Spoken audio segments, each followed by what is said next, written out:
Okay guys, magandang araw 'no. So, continue natin yung lesson natin for today. So, ito yung magiging last part ng ating midterm lesson na kung saan hanggang dito yung magiging examination for midterm next semester. Okay? So, sa prelim, kukuha ko doon ng 10 to 15 items siguro, no? So, para hindi nyo rin naman kalimutan agad kung ano yung napag-aralan natin noong prelim. Okay? So, continue tayo. Chapter 4, Police Customs. Okay, so customs, ito daw yung mga nakasanayan, no? Yung mga ginagawa sa society natin na naisalin dahil sa tradisyon natin. Okay? So, patuloy siyang ginagawa dahil hindi naman siya nakakalabag sa ating batas. Then, isa dito is yung courtesy na tinatawag natin or ito yung pagpapakita ng paggalang sa ibang tao. So, kung police customs naman ang ating pag-uusapan, ano? Ito yung mga police customs sa courtesy natin. So, nandyan yung salute na tinatawag. Okay, so familiar naman tayo sa salute. So, ayan, makikita sa picture yung pagsaludo ng isang police officer. So, ang pagsaluto, ito daw yung kadalasang pagbate, no? Doon sa mga uniform members natin. Okay, so sino ba yung mga sinasaluduhan? Sinasaluduhan is yung mga police officer na mas mataas doon sa position mo or yung mga tinatawag na superior officer. Then, salute to national color and standard. So, yung mga members ng ating PNP, so yan, naka-attention daw and nakasaludo. Okay, nakasaludo saan? Sa watawat natin, sa watawat ng Pilipinas. Okay, so basta dumaan daw yan o kaya naman itinataas ang ating watawat kasi nga kakanta ng Lupang Hinirang. So, Lupang Hinirang guys ang ating ah, pambansang awit, no? Hindi bayang Magiliw. Okay, and also kahit sa pagbaba ng watawat ay sumasaludo ang ating mga police officers. Then address or title. So, yan naman yung tinatawag na kapag ka daw yung mas mababa ang posisyon na police officer, okay? So gumagamit sila ng sir or ma'am dun sa kanilang mga superior officer. So, yung mga police commissioned officer natin or yung may mga pwesto, simula police captain hanggang kay police general, ay tinatawag na ma'am or sir ng ating mga police non-commissioned officer. So, sila yung police o yung patrolman hanggang sa police executive master sergeant yata or yung dating tawag natin na PO1 to SPO4. And nakasanayan na rin na kahit na patrolman, tatawagin ng ma'am or sir yung police corporal, no? So as long as mas mataas yung rango kaysa sa kanya. Okay, and also yung ating mga non-uniform personnel ay kinakailangan din na tumawag ng ma'am sir sa ating mga police commissioned officer. So yung non-uniform police officer is yan yung mga nagwo-work na civilian dun sa mga police station. So pwedeng encoder, yung dun sila sa police clearance, o kaya sa IT, or yung nagmamanage dun sa radio. Okay? Then, next natin is courtesy calls. So, ito yung mga iba't ibang courtesy calls na tinatawag. So, meron tayong courtesy calls on newly assigned or appointed member. Okay, so ginagawa ito kapag merong bagong miyembro ng PNP sa isang unit. Okay, no. So na-assign siya o kaya na-appoint siya. So ibig sabihin magbibigay galang siya dun sa hepe, for example, nung command or ng unit na 'yon, no? So may isasama na siya sa accounting, bibigyan ng orientation and sa kung ano pang pwedeng ibigay sa kanya na instruction. Okay? Then Christmas call naman, pag sinabi natin Christmas call, for example, ako taga San Jose del Monte, 'di ba? Then naka-assign ako sa QC. So during Christmas, magpe-pay ako ng Christmas call dito sa San Jose del Monte. Okay, kasi dito ako nakatira. So makikipag-formation ako doon, a-attend ng flag raising or kung ano mang ceremony. Okay, so yun ang Christmas call. Okay, so syempre, during Christmas yan. And ang New Year's call naman, syempre, New Year's call, New Year nangyayari. Okay? So, kung sinabi ko kanina, nasa QC ako naka-assign, so, dun yung aking area of responsibility. So, ibig sabihin, dun ako magbibigay ng New Year's call sa aking mga commander. Okay? So, may formation din ako roon. No? Then, kung ano pa yung ginagawa kapag ka New Year's call. Okay? Then, next natin, promotion call. So, yung mga bagong promote na PNP members, pinapatawag yan ng kanilang unit. Bakit? Kasi para mabigyan sila ng recognition and maparangalan sila. Kumbaga, kinikilala yung magandang gawain nila sa department and nagkakaroon din ng konting salo-salo or celebration about dyan. Exit call naman. So, kung nung una sa courtesy on appointed, di ba? Pag bago ka, kailangan mo magkaroon ng courtesy call. So, ganun din kapag ka mag-exit call ka na. Kapag ka aalis ka na dun sa isang station or sa isang unit or command, kinakailangan mong magpaalam. Hindi maaari yung parang awol ang nangyari na nawala ka na lang ng walang pasabi dun sa iyong mga superior officer. Then, next is courtesy of the post. So, eto naman is yung pagbibigay or pag-extend daw ng hospitality dun sa mga bumibisitang personnel, no? Dun sa command or sa unit ninyo. Hindi naman pwede na kapag may bumisita sa inyo is hindi nyo napapansinin, di ba? So, kaya kinakailangan asikasuhin yan. Then, rank has its own privilege or RHIP. So, sinasabi rito na ang mga PNP members natin, nire-recognize nila na bawat ranggo may nakakabit dyan na privilege. Okay? So, depende sa ranggo mo yung magiging privilege na meron ka. So, parang ano lang din, parang sa responsibility na lang din. Habang mas tumataas yung ranggo mo is mas tumataas yung responsibility na meron ka. Then, okay, so next custom natin is yung ceremony. Pag sinabi nating ceremony, ito daw yung mga formal act or set of formal acts established by customs, no? O kaya ito yung mga pagdiriwang para sa isang special occasion. Then, sa mga ceremony, meron tayong tinatawag na social decorum. Ang social decorum is ito yung mga dapat na gawin sa isang ceremony, no? Ito yung mga tamang ginagawa dapat. Okay? So, ano daw ba yung mga police customs natin sa ceremonies? So, first is yung flag raising ceremony. So, familiar tayo dito, no? Lalo na no, during elementary hanggang senior high nyo siguro, meron kayong flag raising ceremony. So, ito yung pagtaas ng ating watawat, di ba? So, yung mga PNP members natin, no, sabi ka kanina, sumasaludo sila habang itinataas yung watawat. Usually, nag-start to or nangyayari ito tuwing Monday around 7, 6 or 7 or 8, mga ganon, no? Then, next is flag lowering ceremony. So, ito naman yung pagbababa ng watawat. So, usually every Friday ito around 5 p.m. Mas kilala to sa atin bilang flag retreat, no?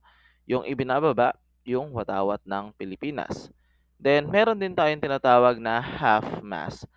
So, yung half mass is ito naman yung pagtaas ng watawat pero hanggang kalahati lang, no? Kaya nga half. Okay, so bakit?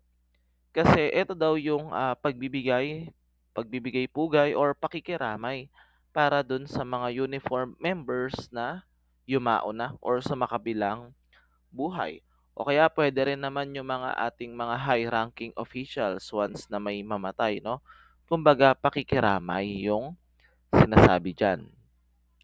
Then, funeral service and honors. So, yung mga uniform members natin na wala na sa serbisyo, mga retirees, war veterans, or yung dating miyembro ng PC, Police Constable, Integrated National Police.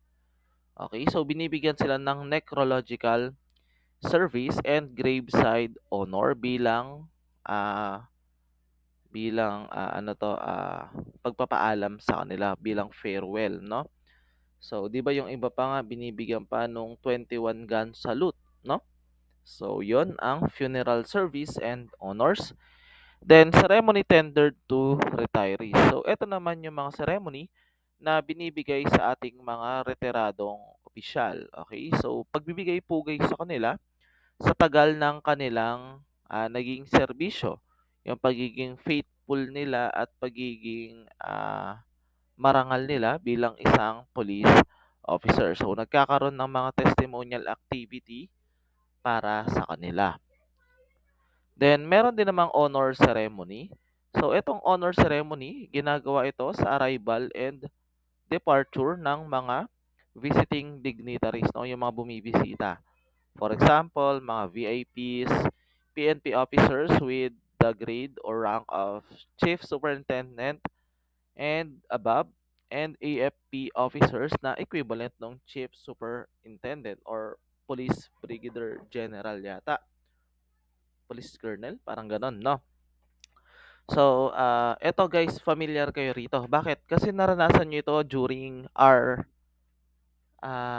agility test last time, no? Last year, nung nandun tayo sa Punta Cana, 'di ba? May fire general tayo noon, si Ma'am Ochave or Ochabo, si General, no? Yung ginawa nung ating mga fourth year is yun yung tinatawag natin na honor ceremony, yung dun sa arrival or arrival of honor, no? 'Di ba? Nakita nyo naman may pinerform sila doon nung pagdating nung ating guest speaker. Then turnover ceremony. Okay, so ito naman is kapag aalis na sa posisyon yung isang officer. So kinakailangan ita-turn over or parang ililipat na niya yung mga kagamitan na meron siya dun sa police station para dun sa kanyang kapalit, no? Kumbaga ini-endorse na. So formally, i-announce doon na hindi na siya doon and meron na siyang kapalit. Okay?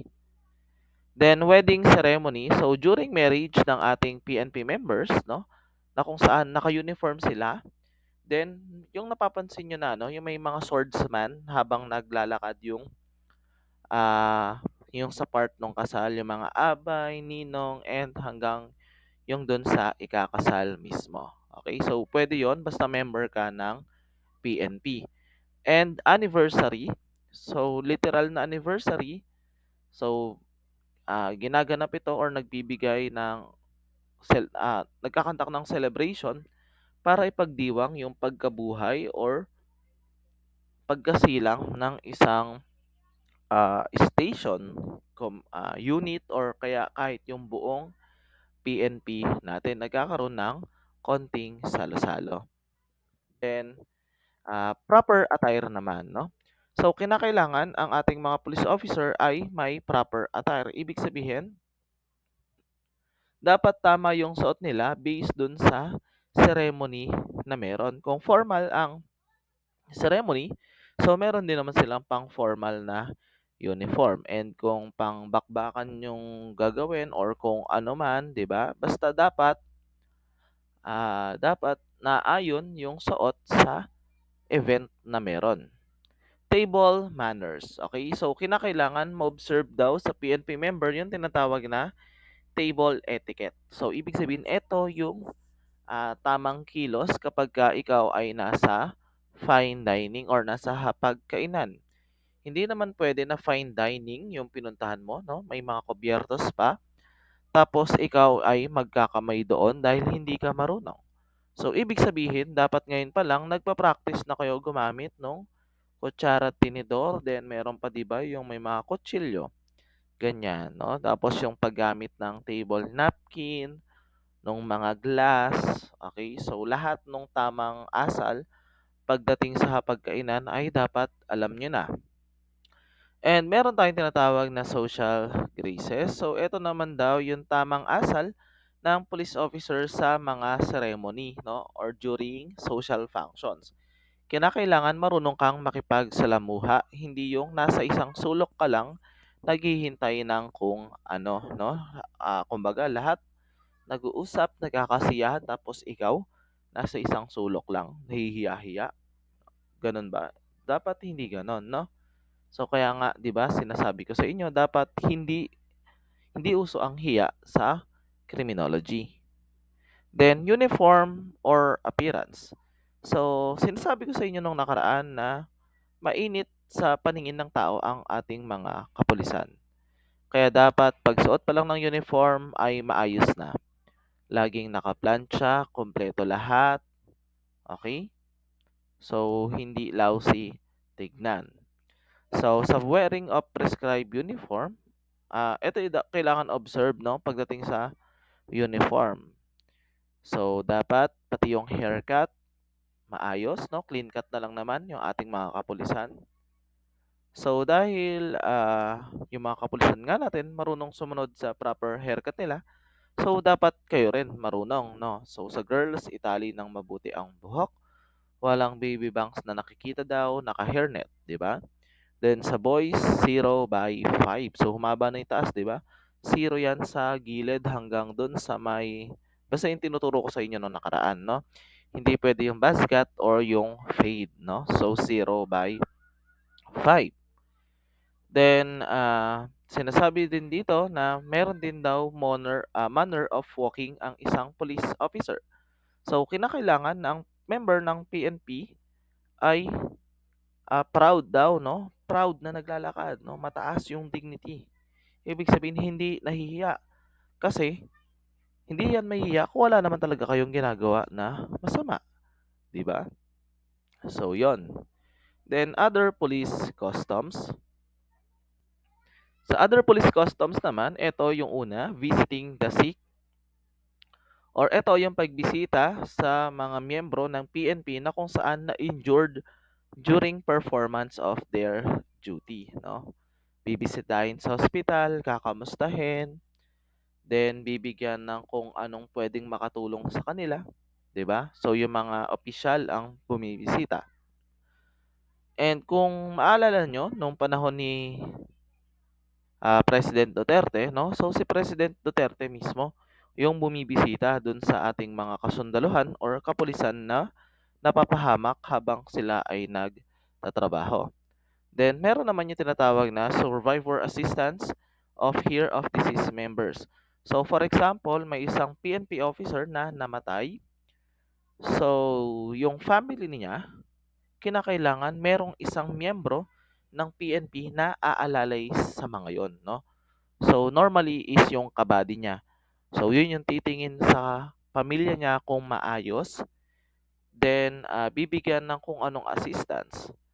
Then, yung mga benefits, pension ay makukuha basta in the performance of duty namatay yung police officer na yon. Okay. So, nandun yung magkakaroon pa ng mga scholarship yung anak nung namatay. Then, visiting the religious leaders. Okay. So, sinasabi rito na dapat yung ating mga hepe, no? Pag bago sa hepe, bibisita muna siya dun sa mga religious leaders, no? Yung pari sa simbahang Katoliko, mga pastor, imam sa Muslim. Okay, so binibisita dapat yon ng hepe. Bakit? Para makapag-build ng tinatawag na rapport or good relationship. Kasi sabi nga natin, napaka-importante ng cooperation ng community pagdating sa trabaho ng ating mga kapulisan. So, kaya napaka-importante na mabisita ng hepe yung mga religious leaders. Then, next is athletics. Okay, so PNP members, kinakailangan daw na maging physically fit, no? Kinakailangan healthy physically, kahit mentally, di ba? Bakit? Kasi kinakailangan daw na ang tiyan ng isang ah, police officer ay hindi mas malaki kaysa sa kanyang dibdib. Ibig sabihin, stomach in, chest out dapat. Mas malaki ang dibdib kaysa sa tiyan, no? So, kaya nga, nung mga nakaraan, di ba, meron kayong nakikita na pilit na pinag-exercise yung mga malalaking police officer and sinabihan sila na kapag hindi sila nakapagpapayat, matatanggal sila sa serbisyo. Okay, so kaya nagkakaroon din ng mga sports fest yung ating mga kapulisan, physical fitness or agility test. Parang agility test nila is every 6 months, no? Para ma-maintain talaga na physically fit sila. Okay, kaya nga sabi ko, di ba, ang pagki-criminology, mahirap, lalo na kung gugustuhin yung maging police, dahil sabay na dapat i-maintain yung katawan and mag-aral ng mabuti, di ba? Then, next natin ay may tinatawag tayo na happy hours. Okay? So, usually, Friday daw ito nangyayari or ibang araw na naayon sa okasyon na meron. So, yung mga PNP members ay nagsasalo-salo, no? May konting pagsasalo sila, kainan, kasiyahan. Pwede pa yatang mag-videoke dyan, no? Basta wala lang alak na involved. Okay? So, kung may achievement sila, pwede nilang ipagdiwang yan. And kung may kailangan ba silang ipagdiwang, pwede during happy hours. Okay? Then, chapter 5 tayo, police tradition naman. So, tradition, ito naman yung mga bodies of beliefs, stories, customs, and usage handed down from generation to generation with the effect of an unwritten law. So, ito naman yung mga tradisyon, di ba? Mga paniniwala, mga kwento, mga custom, mga nakasanayan na kung saan naisalin na from generation to generation. Bakit sila naisasalin? Kasi nga, wala naman silang nalalabag na batas. Kumbaga, legal naman sila. Kaya, patuloy silang naililipat. Okay? So, the following are police traditions. So, eto yon, spiritual beliefs, di ba? Sabi ko nung nakaraan, dapat ang miyembro ng PNP traditionally religious and God-loving person. So, dapat maka-Diyos ang mga police officer, uma-attend sila sa mga simbahan, nagsisimba or sumasamba. Kung tutuusin, wala namang mali, no? Or parang wala naman sa batas na nagsasabi na bawal hindi magsimba ang isang police officer at ang kanyang family. Wala namang batas na ganon. Pero dahil tradisyon ng PNP na maging maka-Diyos, so kinakailangan sundin mo itong mga bagay na to once na police officer ka na. Then sa valor naman, valor is ito yung pagpapakita ng katapangan or pagiging magiting, di ba? So sinasabi rito na sa history natin, napatunayan na talaga na ang ating mga ninuno ay talagang mga magigiting, no? 'Di ba? Pinagtanggol pa nga nila yung ating bansa sa mga mananakop. And dumarating pa yung time na sinasakripisyo nila yung sarili nila para sa mga tao. Okay? Then patriotism, ito yung pagmamahal sa bayan, yung pagiging makabayan, kumbaga, no? So, sinasabi rito na kapag ikaw ay may patriotism or ikaw ay patriotic, ibig sabihin nagpapakita ka ng pagmamahal sa sarili nating bayan na kung saan nanunumpa ka na kakampi ka ng ating bansa, no? And pinapangako mo na dedepensahan mo ang ating constitution. Okay? So, next is discipline. Bilang isang PNP member, kinakailangan ikaw ay may disiplina. Paano ba masasabi na may disiplina ang isang tao? Ibig sabihin, sumusunod sa rules and regulations ng kahit saan. Okay? For example, PNP ka, so kinakailangan sumusunod ka sa rules and regulation. Or bago ka magpatupad ng batas, ikaw mismo dapat sumusunod sa batas. Okay? So, sa pagiging disiplinado, dito nyo ma-achieve yung inyong mga objectives. Dito nyo magagawa yung inyong mga ninanais. Okay? Pero sabi dito, kinakailangan dapat guided ka morally, ethically, and by legal norms. Ibig sabihin, dapat wala kang nagagawang masama kapag ka ikaw ay isang disiplinado. Then, meron tayong tinatawag na gentlemanliness. So, ang gentlemanliness, guys, no? Ang pagiging gentleman, hindi lang naman kapag ka ikaw ay nagbigay ng tulong sa isang babae, no? So, ibig sabihin kahit na sino pa 'yan kapagka ikaw ay nagbigay ng tulong diyan, nagbigay ka ng sincere na pag-unawa or concern, 'no, sa isang tao, it means gentleman ka. Hindi yung porket babae lang inasikaso, 'di ba, gentleman na, hindi. Kahit yung simpleng pagbibigay mo ng upuan sa mga nakakatanda, paggalang, pagtulong sa kanila kapagka tatawid sila, pag-alalay kapagka uupo, 'no? So, lahat ng mga kilos na 'yon ay tinatawag nating pagiging gentleman. Okay, so, end ko muna yung unang recording natin, guys, 'no? So, mamaya, magre-record ulit ako and magre-record ulit ako nung next recording. Then after nyo mapanood 'to, so panoorin niyo rin yung next para nga makumpleto natin yung lesson natin ng midterm. Okay? Thank you.